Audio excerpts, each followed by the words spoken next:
સત્પુરુષ આપણી સમક્ષ ચાલતા હતા, હરતા હતા, ફરતા હતા અને આપણને જે સુખ આપ્યું છે,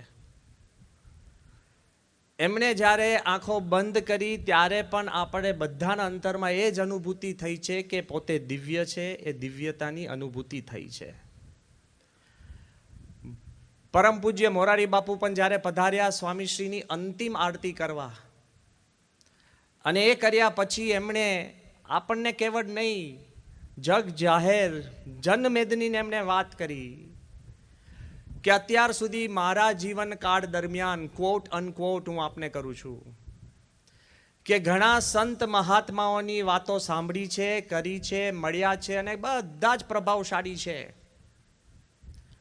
પણ જ્યારે મહાત્મા સંપૂર્ણ બોલવાનું બંધ કરે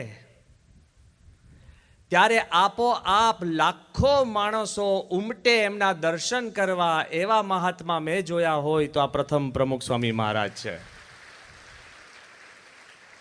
નોટ અ વર્ડ. અત્યાર સુધી આપણે આમ માનતા હતા કે સ્વામીએ કાર્ય કર્યું એટલે સ્વામી મહાન, ક્રિયા કરી એટલે સ્વામી મહાન, સ્વામી દ્રષ્ટિ કરે છે એટલે સ્વામી મહાન, સ્વામી આપણા સંકલ્પ પૂરા કરે છે સ્વામી મહાન. પણ એ દિવ્ય તત્વ છે અને એ રહ્યા પણ આપણી દેખરેખ રાખી શકે છે એવી સ્વામીશ્રી પાસે શક્તિ અને તાકાત અને દિવ્યતા છે, આપણને દેખાઈ આવે છે. અમદાવાદની અંદર જ આપણે અમદાવાદમાં બેઠા છે, કેટલા પ્રસંગોની સ્મૃતિ આપણી પાસે છે. પૂજા કરતા હોય, બાળકો જોડે પ્રશ્નોત્તરી સ્વામી કરતા હોય, ફુગ્ગાથી સ્વામીને આપણે રમતા જોયા છે.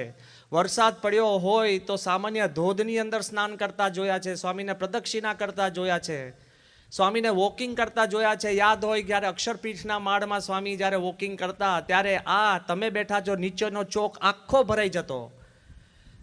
2012માં સ્વામીશ્રી જ્યારે વ્હીલચેર નીકળે ત્યારે એક જગા અમદાવાદની અંદર સ્વામીશ્રીના દર્શન કરવા માટે ખાલી ના હોય અને સામેનો આપણો રસ્તો સંપૂર્ણ બંધ થતો જોયો છે.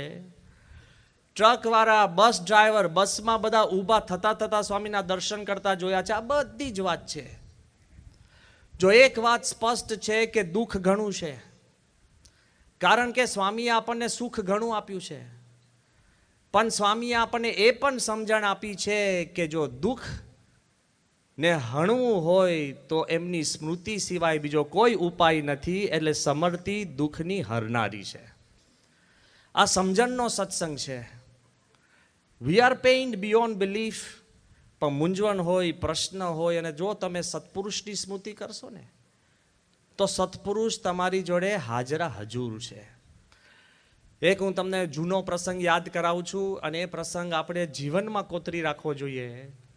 1983ની સાલમાં સ્વામીને જ્યારે હાર્ટ એટેક આવ્યું ને ત્યારે બધાને ખબર છે કે સ્વામીને જ્યારે BR પટેલ સાહેબની ત્યાં બરોડાની અંદર હોસ્પિટલમાં રાખેલા. અમે તો નાના બધા પાર્ષદો હતા, અમને તો ખબર જ નથી કે સ્વામીને કાંઈક હાર્ટ એટેક આવ્યું. જ્યારે ઈશ્વર સ્વામીને બધા વડીલ સંતો ગંભીરતાથી ચર્ચા કરતા હતા અને આ ચોકની અંદર અમે બધા લાડુડી વાળતા હતા. અને પછી આવીને અમને વાત કરી કે બાપાને આવી રીતના હાર્ટ એટેક આવ્યું છે અને સિરિયસ, અને કોઈએ સ્વામીને મળવાનું નથી કારણ કે ઇમોશનલ થઈ જાય તો પ્રશ્ન થાય. એટલે હોસ્પિટલ તો કોઈ જવાની વાત જ નથી. સંતો નહોતા જતા, સદગુરુ સંતો નહોતા જતા, જે 2-3 જણને કામ હોય એ જતા હશે. અમારે તો કોઈ કલ્પના જ નથી ને ચાન્સ જ નહોતો. પણ અમે બધા પાર્ષદોએ ભેગા થઈને એક કૃષ્ણ સ્વરૂપ સ્વામી પાસે જઈને એક પેઇન્ટિંગ કરીને એક કાર્ડ બનાવ્યું હતું, ગેટ વેલ ઇમિજિએટલી. નાનું કાર્ડ પેઇન્ટ કરીને આખું સિલ્વર ગેટ વેલ સૂન કાર્ડ આવે ને, કારણ કે અમે બધા 15, 17, 16, 18 વર્ષના બધા નાના પાર્ષદો હતા. ઈશ્વર સ્વામીએ દયા કરીને કીધું કે તમે આ કાર્ડ બનાવ્યું છે તો જાઓ હોસ્પિટલમાં લઈ જાઓ. રાણા અમને હોસ્પિટલ એમની ગાડીમાં બેઠા, બ્લુ એમની ગાડી હતી ફિયાટ, અને ગાડીમાં અમને સ્પષ્ટ કહેવામાં આવ્યું હતું કે સ્વામીની પાસે ફરકવાનું નહીં, શક્ય જ નહોતું. કાચમાંથી, બારીમાંથી બાપાના દર્શન કરવાના કાર્ડ અંદર મોકલવાનું, સ્વામી રાખશે. આ હું સ્મૃતિ એટલે કહું છું કે આમાં એક પરમેનન્ટ સોર્સ ઓફ ઇન્સ્પિરેશન છે. કાર્ડ અંદર મોકલાયું, સ્વામી ખાટલામાં રેસ્ટ કરતા હતા. હાર્ટ એટેક પછી કોઈને મળવાની બંધી જ હતી. લાગણી સભર થવાનું નહોતું, પણ કાર્ડ અંદર ગયું, અંગ્રેજીમાં હતું. એટલે સ્વામીએ બારીમાંથી, સગર ભગત હતા ને હું તિલક ભગત 2 જણામાં હતા. સ્વામી કે આ નાના પાર્ષદો આવ્યો છે, અંદર બોલાવો. એટલે નિયમ ઉલ્લંઘન કરીને જવાનું થયું.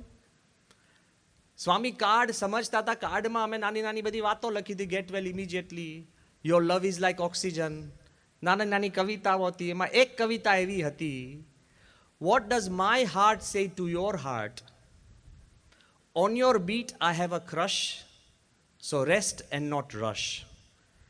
મારું હૃદય આપના હૃદયને શું કહે છે કે તમારા ધબકાર ઉપર અમને પ્રેમ છે, આપ આરામ કરો, દોડધામ નહીં. આવું ભાવાર્થ કહું છું ગુજરાતીમાં. સ્વામી એક એક વાત પ્રેમથી સ્વામીએ કાર્ડ એમની છાતી પર મૂકીને કાર્ડ જોતા હતા. અને પછી તરત વારો થઈ ગયો એટલે બધા અમને કે જાઓ બારે બધા.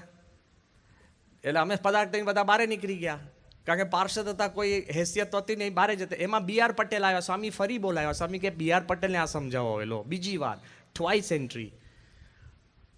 અને મને યાદ છે કે એ પત્યું ને પછી બાપાએ નજીક બોલાવ્યા. ખાટલામાં સૂતા છે, હાર્ટ એટેક આવી ગયું છે થોડાક દિવસ પહેલાં જ. બાપા કે તમે હમણાં બધી વાતચીત કરી કે તમારું હૃદય અમારા હૃદયને શું કહે છે. સ્વામી કે હું તમને હૃદયની વાત કરું. બાપા કે તમે બધા ત્યાં છો અને હું અહીંયા. તમે અમને યાદ કરો અને અમે તમને યાદ કરીએ, એ આપણા હૃદયની વાત છે. એમ કહીને બાપા ઈશ્વર સ્વામી, આત્મસ્વરૂપ સ્વામી, આનંદ સ્વામી અને સુખદેવ ભગત, એમ ભગતોથી માંડીને જેટલા નામ સ્વામી બોલતા ગયા. અને પછી બાપા કે એમાં અંતર ના રહે. આજે મારે એટલી જ વાત આગ્રહ કરીને આપણે સ્મૃતિ કરવી જોઈએ કે આપણે બાપાની સ્મૃતિ કરીએ અને બાપા આપણને અખંડ યાદ કરતા જ હોય છે. તો આપણે વી ટ્રાન્સેન્ડ જ્યોગ્રાફી, પ્લેસ, પરિસ્થિતિની પર થઈ જઈએ છીએ, દુઃખની પર થઈ જઈએ છીએ અને સત્પુરુષની આપણે નજીક પહોંચી શકીએ છીએ. એવી સ્મૃતિની અંદર તાકાત છે. આજે પણ બાપા જોડે આપણે વાત કરવી હોય તો દિલથી તમે બાપાનો કોઈ પણ પ્રસંગ નિહાળ્યો હોય તમે સ્મૃતિ કરશો, એ 100% હાજર થશે. એવી દિવ્ય શક્તિ સ્વામીના છે. આ તમે ને હું આપણે વાત કરીએ એ વાત નહીં. જ્યારે ડૉક્ટર કલામે બાપાને આગ્રહ કર્યો કે તમે ગમે તેમ કરીને રાષ્ટ્રપતિ ભવનની અંદર પધરામણી કરો અને 700 સંતો જોડે, અને સ્વામી કહ્યું કે આપણે એવું નથી કરવું. અને પ્રમુખ સ્વામીએ જ્યારે કલામ સાહેબને કહ્યું કે સાહેબ તમે મને જ્યારે જ્યારે યાદ કરશો ત્યારે હું તમારી સાથે રાષ્ટ્રપતિ ભવનમાં છું જ. અને કલામ સાહેબ એમની પુસ્તકમાં ને અવારનવાર અમને કહ્યું છે કે જ્યારે જ્યારે મેં સ્મૃતિ કરી હોય, શ્રીલંકામાં હોઉં ને કોન્ફરન્સમાં યાદ કર્યો તો મને અહેસાસ થયો છે કે પ્રમુખ સ્વામી સાથે છે. એડિનબરાની અંદર મને એવોર્ડ અપાતો હોય ને મેં યાદ કરાયો તો મને અહેસાસ થયો છે. યુરોપિયન પાર્લામેન્ટની અંદર પ્રવચન કરતો હોઉં અને મેં પ્રમુખ સ્વામીને યાદ કર્યા હોય તો મને અહેસાસ થાય કે મારી ભેગા છે. જે કલામ સાહેબે કંઠી પણ નથી પહેરી અને કદાચ પૂજા પણ નહોતા કરતા, એ કલામ સાહેબ સ્મૃતિ કરે ને પ્રમુખ સ્વામી હાજર થાય તો તમે ને હું સ્મૃતિ કરો તો હાજર ન થાય એવું બને જ નહીં. There is power. અને તમારા મારી કોઈ લાયકાત જ નથી, એની દિવ્યતાના કારણે હાજર થાય છે. અને everybody will feel and realise, જો આપણે આ કરી શકીએ દિલથી તો એ અનુભૂતિ થાય જ છે.